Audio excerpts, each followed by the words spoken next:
सर्वप्रथम आगलागी। घरेलु ग्यासको आगलागीमा नआत्तिनुहोस्। तपाई अग्नि सुरक्षा विषयमा तालिम प्राप्त हुनुहुन्छ भने आगोको सुरुवाती अवस्थामा आगो निभाउने प्रयास गर्नुहोस्। यदि तालिम प्राप्त हुनुहुन्न भने सुरक्षित किसिमबाट घर बाहिर निस्कनुहोस्। आगो बल्नलाई 3 वस्तुहरू ताप, अक्सिजन र इन्धनको सन्तुलित रासायनिक प्रतिक्रिया हुन आवश्यक छ। यी 3 वस्तुहरू सही समय, सही मात्रा र सही तरिकाबाट रासायनिक प्रतिक्रिया भएपछि मात्र आगो बल्छ। यसरी यी तत्त्वहरूको उचित सम्मिश्रणबाट आगो पैदा हुने प्रक्रियालाई अग्नि चतुर्भुज भनिन्छ। सामान्यतः आगलागीबाट हुने क्षतिको प्रतिकार्य गर्न धेरै मानव संसाधन र स्रोतको आवश्यकता पर्दछ। आगोको 4 चरणको जीवन चक्र हुन्छ, जस अनुसार क आगलागीको सुरुवाती अवस्था, ख आगो विकसित हुँदै गरेको अवस्था, ग आगलागीको चरम अवस्था र घ आगलागी घट्दै गएको अवस्था। आगोको जीवन चक्रको पहिलो चरणमै आगलागी नियन्त्रण गर्न सके वा फैलनबाट रोक्न सके जनधनको क्षति हुनबाट जोगाउन सकिन्छ। आगलागी नियन्त्रण गर्ने प्रयास गर्दा आगलागीको प्रकार हेरेर पानी तथा रासायनिक पदार्थको सहायताले आगलागी नियन्त्रण गरिन्छ। जस्तै बलेर खरानी हुने पदार्थ, काठ, दाउरामा लागेको आगो हो भने पानीको प्रयोग गर्न सकिन्छ। यदि आगो पेट्रोलियम पदार्थ, खाना पकाउने ग्यास, विद्युतीय साधनमा लागेको छ भने त्यसलाई पानी हालेर निभाउनु हुँदैन। यसको लागि रासायनिक पदार्थ भएको अग्निशमन यन्त्र प्रयोग गर्नुपर्ने हुन्छ। आगलागीको सुरुवाती अवस्थामा यसलाई नियन्त्रण गर्न सकिएन भने आगलागी विकसित हुँदै जान्छ र यसले आफू नजिकको इन्धनको सहायता लिई चरम अवस्थामा पुग्छ। यस चरण अवस्थाको आगोले व्यापक जनधनको क्षति गर्न सक्छ। आगोको प्रकार चाहिँ हामीले अमेरिकन स्ट्यान्डर्डलाई फलो गरिरहेका छौँ। हामी 5 प्रकारको मानेका छौँ। जुन चिजहरू बलेर खरानी बन्छ, खरानी निक्लिन्छ, त्यसलाई चाहिँ हामी ए टाइपको आगो भन्छौँ। त्यसपछि प्रज्वलनशील पदार्थ बलेर जुन आगो निक्लिन्छ त्यसलाई चाहिँ हामी बी टाइपको भन्छौँ। विद्युतीय प्रभावबाट चाहिँ लाग्ने आगोलाई हामी सी भन्छौँ। हातुमा लाग्ने आगोलाई चाहिँ हामी डी भन्छौँ। घरमा खाना पकाउँदाखेरि लाग्ने जुन तेलबाट लाग्ने आगो छ हामी त्यसलाई चाहिँ के टाइपको आगो भन्छौँ। आगलागी भएमा आत्तिनु हुँदैन। अवस्था हेरेर आगोलाई सही तरिकाबाट निभाउन कोसिस गर्नुपर्छ, अन्यथा यसले धेरै भयावह रूप लिन सक्छ। एलपीजी चिसो ग्यास हो र यो चाहिँ प्रेसरमा आउँछ। प्रेसरमा आउँदाखेरि यो यसको यो टिपबाट निक्लिएको 1 इन्ची जति पर गएर मात्र आगो बल्छ। त्यो 1 इन्ची जतिको ग्यापमा चाहिँ त्यो चिसो ग्यास फ्लो हुन्छ, आगो हुँदैन। हो त्यो जहाँनिर चिसो, जहाँनिर ग्यास छ त्यो ग्यासको पार्टलाई चाहिँ तपाईँले ब्लक गर्नु। यसको मेन ट्रिक नै त्यही।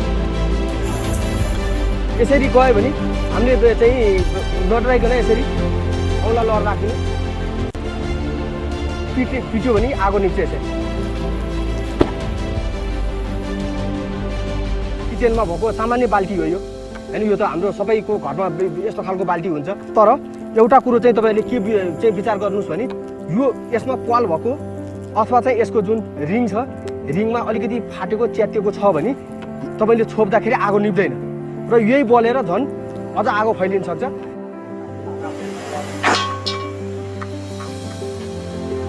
ग्यासको पाइप फुटेर वा भाँचिएर यदि आगो लागेमा चिसो कपडाले ग्यास पाइपलाई बेरेर यसरी छोप्दा आगो निप्दछ। यसमा चाहिँ यो बिचमा के गरेर निभाउने भन्ने तपाईँलाई लाग्नु सक्छ। यस्तोमा चाहिँ चिसो कपडा, चिसो कपडा हुन्छ, यसले लिएर गएर यसरी।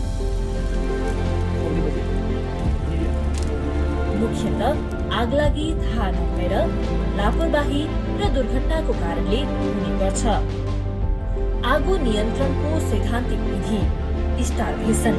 स्टारभेसन भनेको आगलागीमा चाहिँ इन्धन हुन्छ, इन्धनलाई हटाएर आगो निभाउनु भयो भने त्यो चाहिँ स्टारभेसन विधिबाट आगो निभ्या भयो। अक्सिजन हटाएर आगो निभाउने विधिलाई चाहिँ हामी स्मुदरिङ भन्छौँ।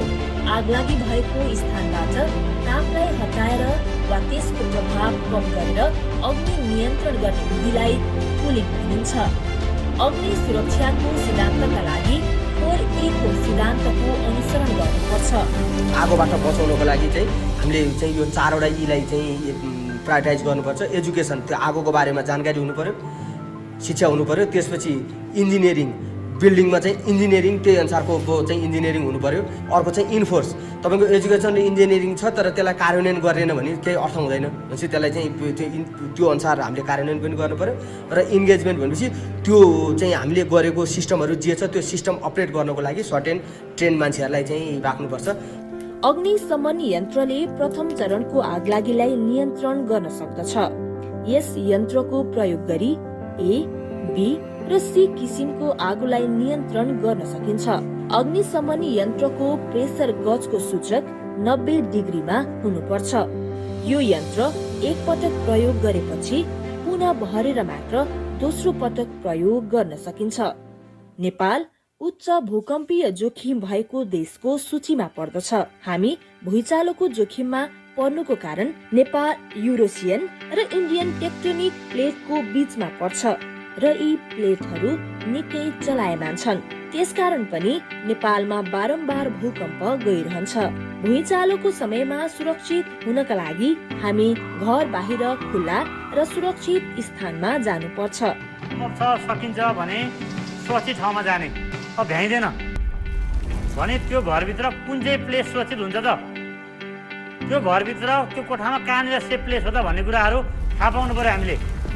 अन्तर कुन्तर भन्छ, ट्रायङ्गल परेको भाग भन्छ, घरको ट्रायङ्गल परेको भाग भनेको त्यो कुनामा बस्छ भनेको क्या।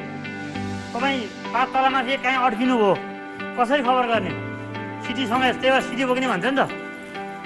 मैले सिटी बजाउँछु, मसँग सिटी छ र बजाउँछु होइन, बजाउँछु होइन। तपाईँसँग सिटी नहोला भने के गर्ने? ढकढक गर्ने। तपाईँले आवाज दिने हो, सर्च एन्ड रेस्क्युले सुन्नु पर्यो।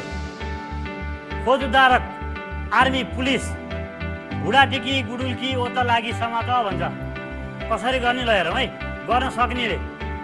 किन गर्ने भने सबैभन्दा हाम्रो शरीरको महत्त्वपूर्ण अङ्ग भनेको के हो? टाउको हो। त्यसलाई लुकाउने, त्यसलाई लुकाउने।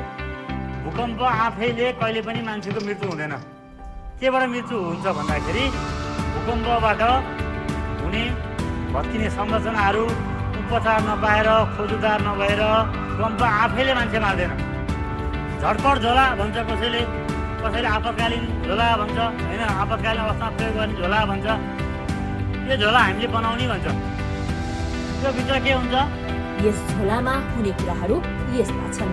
3 दिनका लागि पिउने पानी, नकुहिने र म्याद नसकिएको खानेकुरा, प्राथमिक उपचार सामग्री, ब्याट्रीबाट चल्ने सानो रेडियो, सुरक्षित पन्जा, नरम कपडाहरू, टर्च लाइट, ब्ल्याङ्केट, दैनिक सेवन गर्नुपर्ने औषधिहरू, जीवनजल, mobile phone charger battery, multiplug, कचौरा, ग्लास, काँटा र चम्चा, सामान्य छुरी वा चक्कु, सिठी, सुस्त श्रवण भएका व्यक्तिहरूलाई अतिरिक्त यन्त्र र त्यसमा जडान गरिने ब्याट्रीहरू, आवश्यक कागजात पत्रको प्रतिलिपि जस्तै सम्पत्ति सम्बन्धी लाल पूर्जा, बैंकका कागजातहरू, अपाङ्गता परिचय पत्र, नागरिकता, पासपोर्ट, चिकित्सा सम्बन्धी विवरणहरू, अटिजम वा बौद्धिक अपाङ्गता भएका व्यक्तिहरूका लागि आफ्नो अभिभावकको स्पष्ट तस्बिर, केही नगद पनि राख्नुपर्छ। सरसफाई सामान, साबुन, सेनिटाइजर, पेपर, तौलिया तथा आफूले प्रयोग गर्ने जगेरा सामग्री, मेरुदण्ड, पक्षघात भएका व्यक्तिहरूका लागि क्याथेटर, जेली, CIC, नचुहिने पिसाब थैली, सिलिकन डाइपर, पन्जा साथै सेनिटरी प्याड। अपाङ्गता भएका व्यक्तिहरू स्वयंलाई आगलागी, भूकम्प जस्ता विपद प्रतिकार्यको लागि कृत्रिम घटना अभ्यासमा अभ्यस्त गराउँदै लाने हो भने उनीहरूले यस्ता डरलाग्दा विपदको सुझबुझपूर्ण तरिकाले प्रतिकार्य गरी जनधनको रक्षा गर्न सक्छन्। विपद जोखिमबाट अपाङ्गता भएका व्यक्तिहरूलाई कसरी सुरक्षित राख्ने, यो चाहिँ प्र्याक्टिकल पनि र खास गरी नेपालको विभिन्न पोलिसीहरू, नीतिहरू बनाउने कुरामा पनि अमूल्य फाउन्डेसनको महत्त्वपूर्ण योगदान छ। पोलिसीको कुरामा चाहिँ हामी अगाडि बढौँ, त्यसलाई राष्ट्रिय राष्ट्रिय अङ्ग महासङ्घ नेपालले आफ्नो ठाउँबाट त्यसलाई अगुवाई गर्नको निम्ति नेतृत्व गर्नको निम्ति राष्ट्रिय अङ्ग महासङ्घ नेपाल प्रतिबद्ध छ। र अहिले हामीले चाहिँ के कुरा बढी खोजिरहेका छौँ भने के मुद्दा चाहिँ मूल प्रभावीकरण आउन सकिरहेको छ, त्यो कुरा राज्यको उच्च प्राथमिकताभित्र छ। तर त्यो उच्च प्राथमिकताभित्र भए पनि आज चाहिँ त्यो बाढीबाट कति मान्छे प्रभावित भए भन्ने कुराको सूची राज्यसँग छैन। कसरी अपाङ्गता भएका व्यक्तिहरूलाई जोगाउने भन्ने कुराको पोलिसी राज्यसँग छैन। र अब हामीले चाहिँ अहिले सरकारको पनि यो विपद व्यवस्थापनको सन्दर्भमा काम गर्ने कुरा बढी छरिएर छ। ती सबै पक्षसँग चाहिँ समन्वयात्मक ढङ्गबाट चाहिँ कसरी अगाडि बढ्ने भन्ने कुरामा पनि हामीले योजना बनाउनु पर्छ। र चाहिँ अब हामी सबैले यसलाई अलिकति उच्च प्राथमिकताको विषय राख्नुपर्छ भन्ने मलाई लागेको छ। र आजको चाहिँ यहाँले मलाई लाग्छ यो के भने अब धेरै जसो ठाउँमा हामीले अलिक बढी सैद्धान्तिक कुराहरू अलिक बढी गरेको भेटिन्छ। तर यहाँले आज गरेरै देखाउने प्रयोगै गर्ने जुन कुरा यहाँले गर्नुभएको छ यो कार्यक्रमको यो एउटा मौलिक विशेषता पनि मलाई लाग्यो। र अपाङ्गता क्षेत्रको संलग्नता कहाँ चाहिन्छ त्यो ठाउँमा राष्ट्रिय अपाङ्ग महासङ्घ प्रतिबद्ध छ। आगलागीबाट कसरी अपाङ्गता भएका व्यक्तिहरूलाई जोगाउन सकिन्छ भन्ने विषयको कार्यक्रम राज्यको पहिलोपटकै यहाँ आइसकेको छ।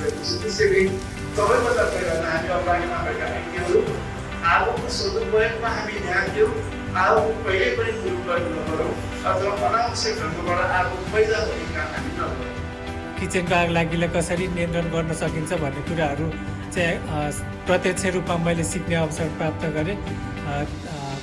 अब घाइतेहरूको उपचार कसरी गर्न सकिन्छ, तत्काल उपलब्ध भएको स्रोत साधनहरूलाई प्रयोग गरेर हामीले कसरी स्ट्रेचरहरू बनाउने कुराहरू लिएर कुराहरू चाहिँ हामीले सिकेका छौँ।